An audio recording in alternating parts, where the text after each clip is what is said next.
Okay, then, everyone. We are now going to look at the second of our themes, this time the cattle industry. Pretty important topic. Often there are questions on this in the exam, so well worth revising and knowing. So, a recap then. We're going to look at three areas: the rise of the cattle industry and the beef bonanza. We're going to look at the decline of the cattle industry, and we're also going to look at the changes that were made to the lives of the cowboys. This is an infographic which tells you a little bit about the main themes from 1865 onwards. Really good if you get a narrative assessment. I'll let you pause and take a look at this later, but I am going to explain everything that's on there. So the big picture, first of all, between the 60s and the 70s, the cattle industry in the West grew, which led to a beef bonanza. Basically means they make a lot of money out of selling cattle. The event started after the American Civil War. It's a neat narrative that shows the growth of the cattle industry in the period. It's a really easy narrative to learn, and it is it's a favourite type of question that could turn up. You might well get a narrative on this. So we look at the end of the Civil War, first of all. People go back home. They find that there are millions of cattle because they've all been breeding. They're not in great nick, but they want to know what they're going to do with them. Cattle trials begin in 1866. They start taking their cattle through Kansas up to a railhead and selling it and gets taken to a city. But then they get Texas fever, so they get banned and they're not allowed to take their cattle through there anymore. Then we've got the growth of a cow town, Abilene. And we've also got open range ranching as well. Let's take a look at this in a bit more detail. So, at the end of the Civil War, 5 million Texas Longhorn cattle in Texas, growing demand for beef on the plains, in settlements, and in the east.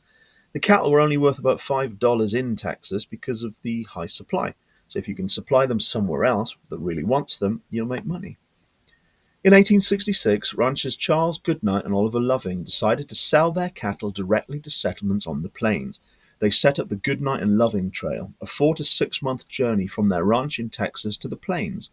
Cattle sold for $20 on the plain, making Goodnight and Loving $12,000 on their first journey.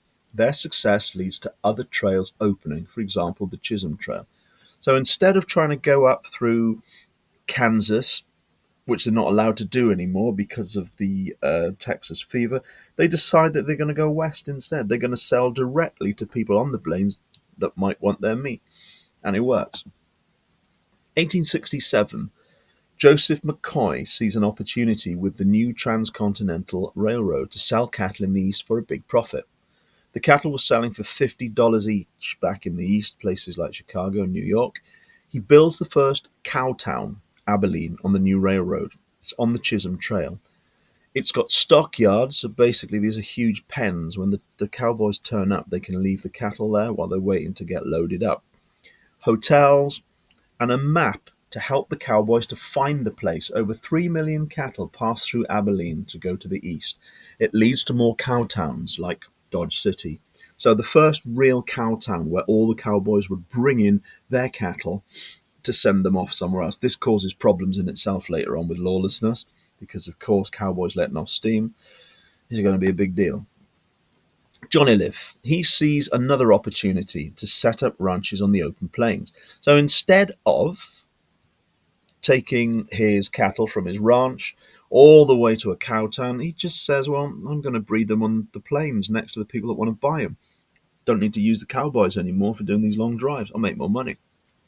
So he cheats the Homestead Act to claim 16,000 acres to set up the first open range ranch on the plains.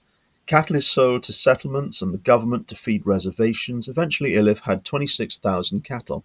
He made huge profits. It sparked the beef bonanza where open range ranching boomed on the Great Plains. There's a huge demand, so other cattle barons appear doing the same thing as him. And when they cheat the Homestead Act, what they do is to get all the people that work for them to claim their 160 acres and give it to them. And they turn it into a massive ranch. This isn't illegal, but it's not in the spirit of what it was supposed to be done. Recap. Beef bonanza of the 1870s was where cattle ranching boomed on the plains. It was popular because land was cheap through the Homestead Act, and they could cheat the system to take more, which often caused conflict between settlers and homesteaders. Profits were high due to the free food, grass that is, low cost of cattle, and high selling price. Role of the cattle barons. Ranching was big business on the plains. Costs were low, profits were high, which meant that people are going to get rich. The cattle barons, they really were like barons. They were powerful, they were wealthy. Men like McCoy, Iliffe, and Goodnight became cattle barons. They owned huge ranches with thousands of cattle. Iliffe was the first millionaire.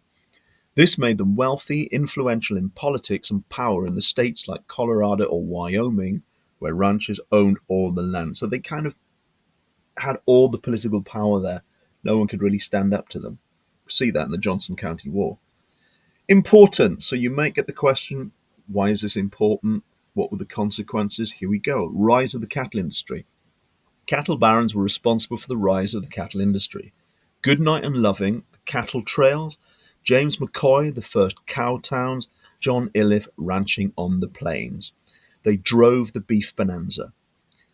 Contributing to conflict, they were also responsible for many of the problems with law and order. The Johnson County War in 1892 with the Wyoming Stock Growers Association attempting to murder settlers.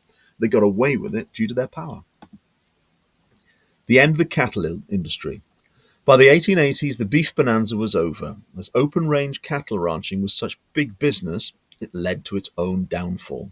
The key event in the collapse of open-range ranching was the winter of 1886-87, nicknamed the Great Die-Up. This extreme weather destroyed an already declining cattle industry. You could get a narrative on the end of the beef bonanza, the end of the cattle industry. This would be it.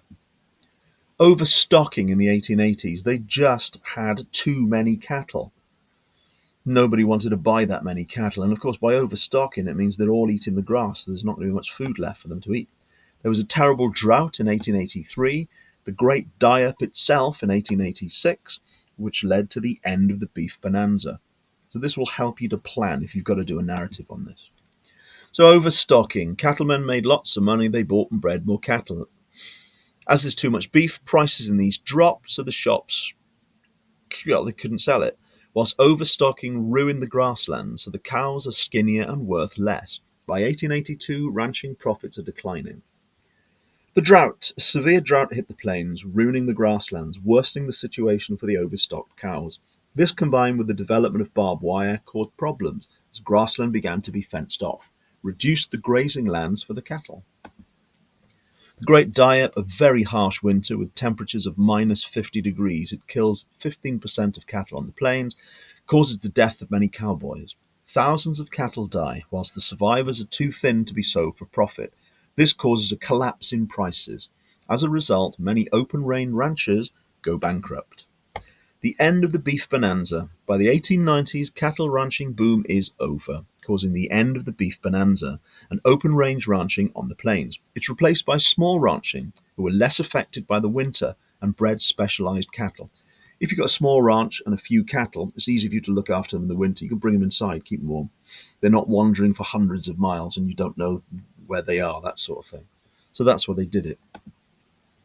The Great Die-Up. The winter of 1886-87 was important for two reasons. Here's a good question. Explain the importance of the winter of 1886 for cattle industry. It ended the beef bonanza.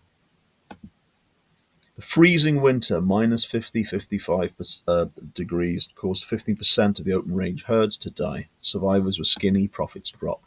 Great Die-Up combined with ongoing problems of overstocking and reducing grassland on the plains.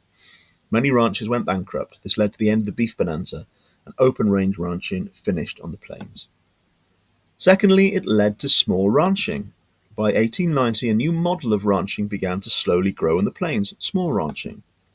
Barbed wire fences with smaller herds of high-quality cattle. This changed the life of the cowboy, less adventurous. They're basically living on the ranch now, doing odd jobs, looking after the cattle, fixing fences, that sort of thing. Nowhere near as exciting. By the early 90s, the cattle industry began to recover, with increasing profits and small ranching growing. Cowboys recap. Originally, cowboys were men who worked with cattle. Their job was to look after the cattle, ride the line, protecting the herd, and driving the cattle along the trails. It was hard, lonely, and dangerous, with cattle drives taking 3 months, sometimes more. Changes to cowboys with the ranches. When ranches developed, the life of the cowboy changed. No more was it adventurous. No more were they spending half of the year out on the cattle trails.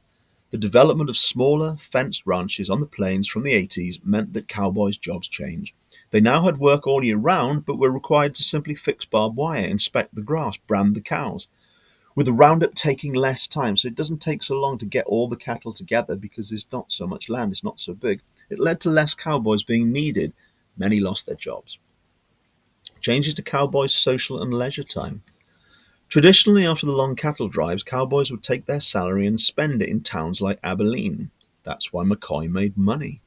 Here they would drink, gamble, use prostitutes, and often cause problems for law and order. However, with the development of ranches, the life of a cowboy became much more controlled. Cowboys now lived on the ranches in bunkhouses all year round. Guns, drinking, and gambling were banned, so they were not having much fun. It meant that their dangerous, violent, and often illegal habits were stopped. Even Abilene banned guns. Here are a few possible exam questions. There are lots more to look at as well. I'll include them in the links below this, and also revision day when we do in school. We'll be looking at potential questions as well. Okay, we'll leave this one here. See you soon.